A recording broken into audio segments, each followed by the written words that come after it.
Well, good afternoon, everybody. I see by my phone that it is the top of the hour. So, welcome to the October edition of Merlin's Talk to Our Expert series. My name is David Breslauer. I'd like to thank all of you for joining us. Today's session is going to be about authentication with Merlin X, our new web browser interface.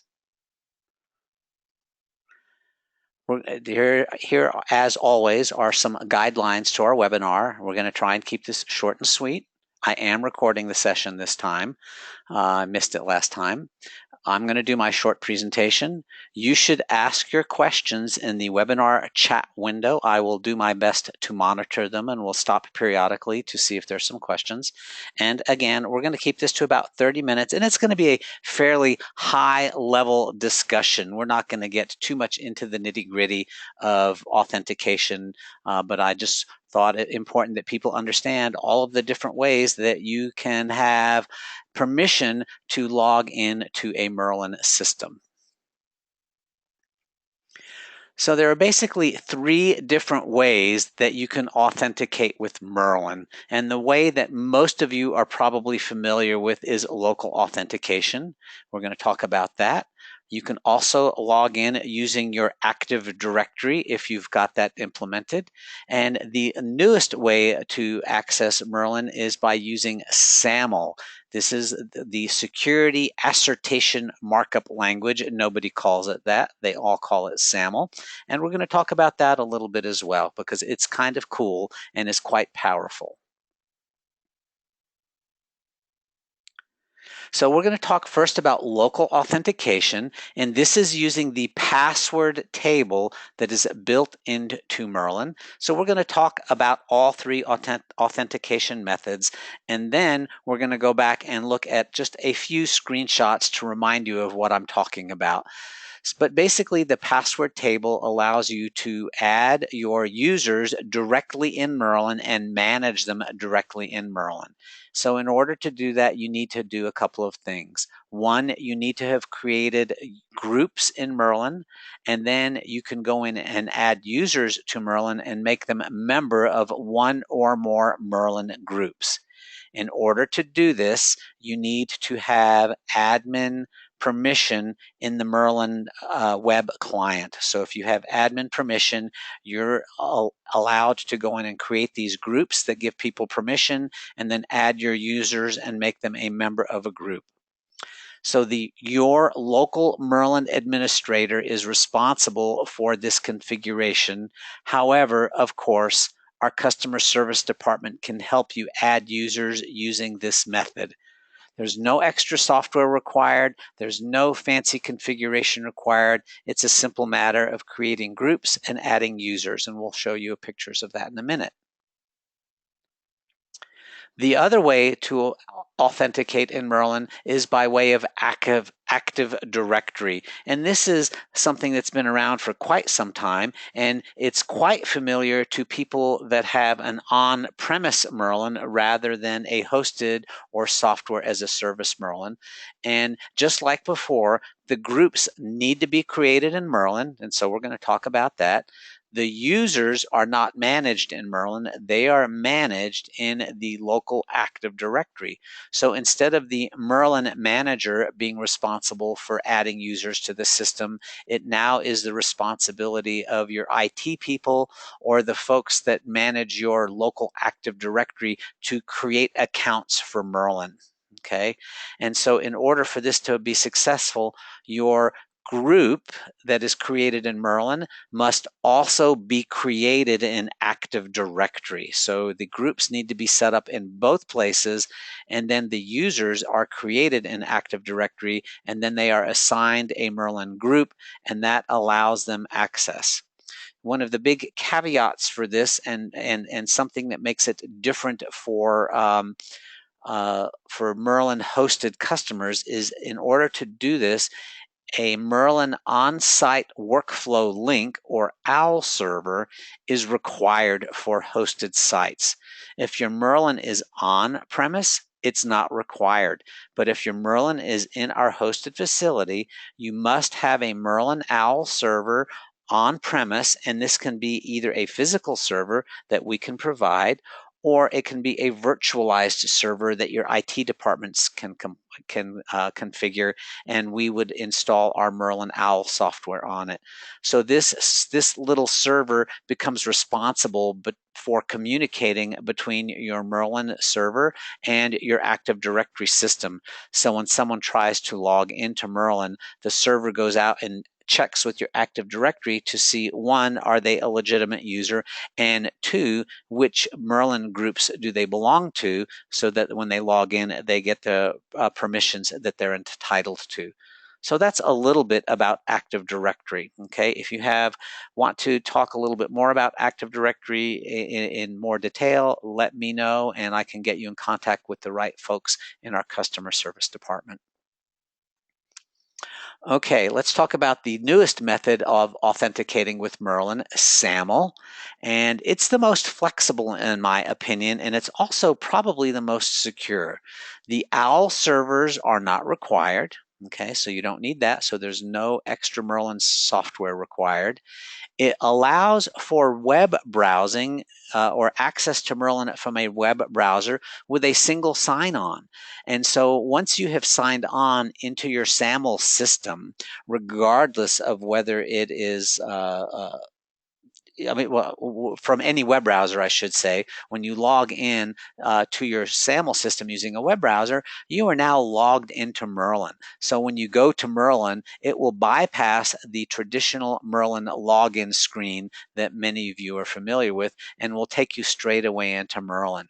And in this case, and this is where it's very, very clever, is your users may be managed in either the Merlin password table, or they be managed on the SAML side of the fence.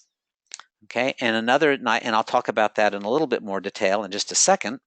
The other thing that's interesting is that your users who are not assigned to a Merlin group, but they do have a SAML account, they may be assigned to a default Merlin group for access. And so this is great for huge enterprise operations where you may have hundreds or more users. And so most of your users that are in Merlin a lot would be associated with a specific group in Merlin, okay? But they may not but for users that aren't a member of a group, they could be assigned default access.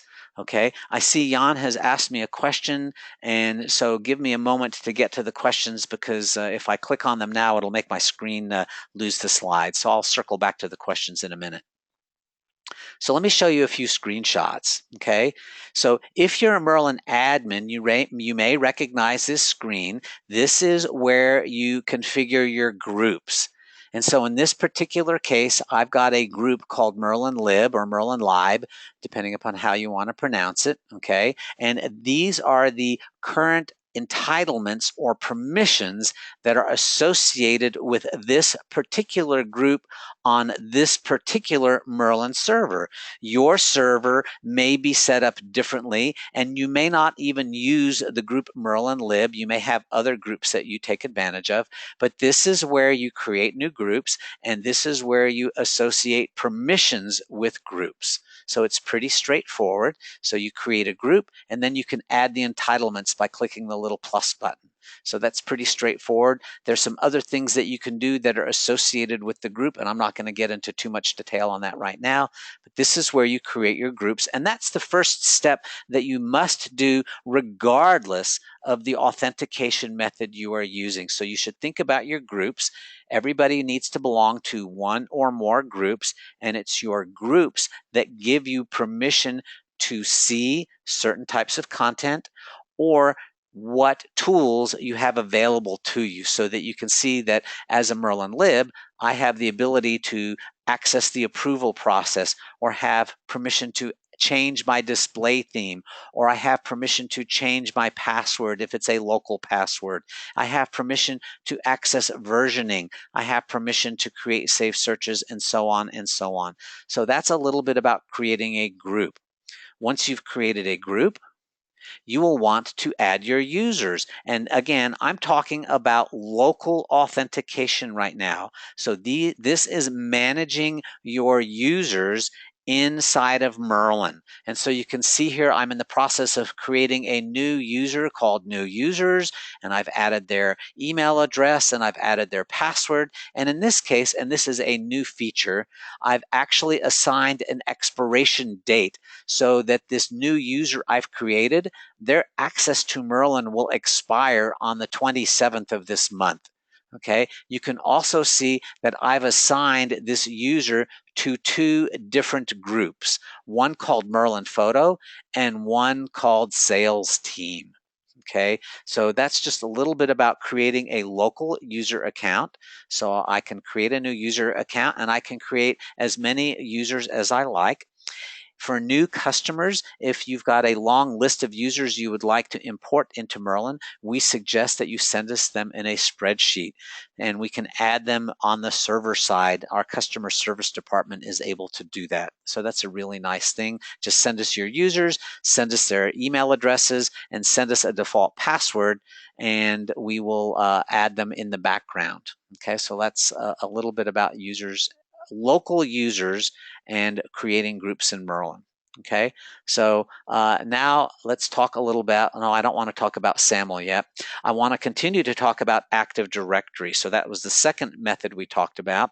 So in the case of Active Directory, you would still be responsible for creating the groups in Merlin as I have done here. And then you would also need to add those group names into your Active Directory.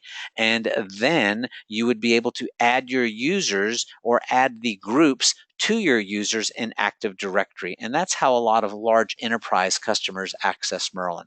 So I wanted to talk a little bit about that. I don't have an interface to show you because that is all on your Active Directory side, and your IT people would be responsible for doing that. And of course, we would be able to help with that.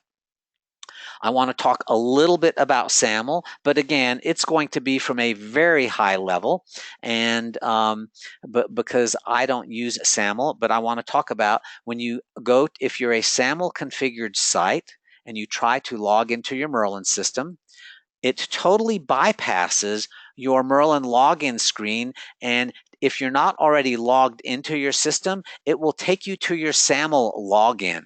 Okay, and so this is what one of our customers looks like. So when the folks at ESPN try and access Merlin, it takes them straight away to their SAML login page where they type in their SAML credentials that they use for lots of other things, their email, their username, and their password, and they can log in, and it takes them straight away to Merlin, bypassing the traditional Merlin login page.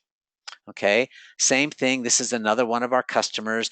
Same thing at Northwestern University. Okay, and the difference between these two customers is at ESPN, the users are all managed on the SAML side. They're not managed in Merlin. Okay, it's a more of a controlled set of users, and so all of the users are managed in SAML. In the case of Northwestern University, they do things a little bit differently. They're hardcore, they're heavy duty, they're serious, their admin types of Merlin users are all managed in Merlin. And then their lightweight users, basically, if I try to log into Merlin and I'm not in the Merlin password table, it will default to a lower level Merlin user group that's associated with all users. So it makes it real easy for a really, really large organization like Northwestern University, where they have tens of thousands of users across the campus and they want everybody to have access to Merlin. They can either log in with the account that's built into Merlin, but it's authorized by SAML, or they're logging in directly with their SAML user account, again, if they've been given permission to do this. And it means that both the ESPN users and the Northwestern users, they don't have to remember a separate account for Merlin. Okay, they log in using the same username and password they use for everything else at their organization. Okay, so that's a little bit about the three different types of authentication. Again, I wanted to keep this very, very high level. If you're interested in adopting or have questions about using some of these authentication methods and what it might mean to your organization, please let me know. If I don't have the answers, I will be sure to check in and get you connected with the right people in our customer service department. So I want to answer your questions, and so give me half a second. And let's see what we've got here. So Jan is asking, is a third server only, is this server only for AD? Well, the OWL server, so this question was in the context of OWL servers, okay? And the OWL server is used for three different things. Its one purpose is for Active Directory. So if you're going to use Active Directory in a Merlin hosted environment, you must have OWL. There are two other functionalities that are built into OWL that may be useful to you. The first functionality is OWL can be used as a transfer point between your Merlin system and a production server. So in a newspaper or publishing environment where Merlin is talking to a publishing system like CCI or Saxotech or another publishing system, Merlin can send photos to that production system through the Merlin OWL server, and in reverse, the production system can send information back to Merlin. Again, it passes through the OWL server. Okay, so that's the second thing that an OWL server does. The third thing that an OWL server does is we call it the lifeboat feature. Basically, all of your uploads and all of your downloads can pass through the OWL server. And so the OWL server can keep track of the last, and it depends upon the size of the hard drive and how much space you've allocated to it, but the last month or 2 months or 3 months worth of photos or content, not just photos, that have been uploaded or downloaded from Merlin. And the OWL server keeps track of those things. So it's like it's a backstop to the backstop to the backup. And so your hosted Merlins are redundant. There are two of everything. And we guarantee that your Merlin is available 99.99% of the time. But in the event your Merlin, for some reason, was offline and you needed something right away, you would be able to go to the OWL server and search through the file and folder structure and find recent content that's been either uploaded to Merlin or downloaded from Merlin. So Merlin keeps track of those sorts of things. Okay. This is a great question. Jan is asking, can I add a date that the user must change his password? Currently, not now, Jan, but I've made a note of that and I'll add it to our development list. I'm going to make a note right now.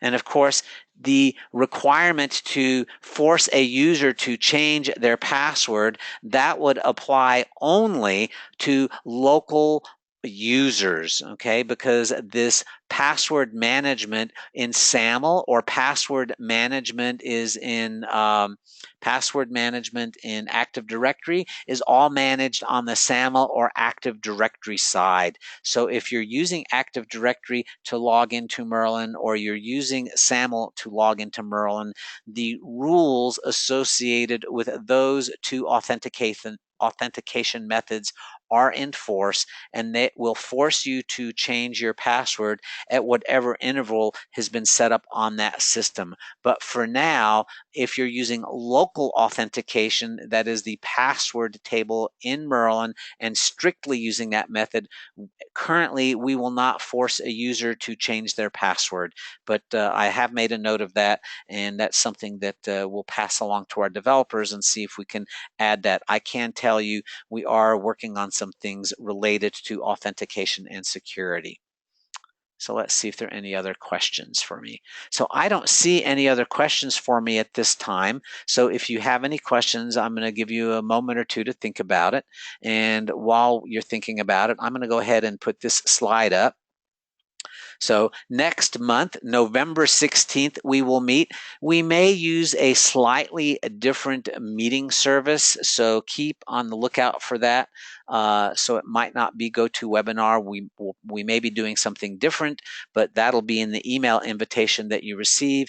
And we're going to be talking about what's new in version 5.4 of the Merlin X web browser client. So you're going to get a sneak peek. That software is currently in QA. It has a lot of cool new features, including cropping of photos in Merlin, enhanced permissions, enhanced sharing. There are lots of great things in version 5.4 that I'm really anxious to be able to share with you, and it should be out of QA at that time or about that time. And so this would be a great time for you to come and see what new features we've got planned and that will be arriving just around the corner for you. So let me go once again, see if any questions have come in. I don't see any other questions from anybody. So if you think of some questions when we're done with the call, please feel free to send them my way by way of email. Hey, look, I'm giving you back 10 minutes of your life. I do thank you for joining me today, and I look forward to joining you in November. Thanks, everybody. Happy Wednesday, and we'll talk to you soon.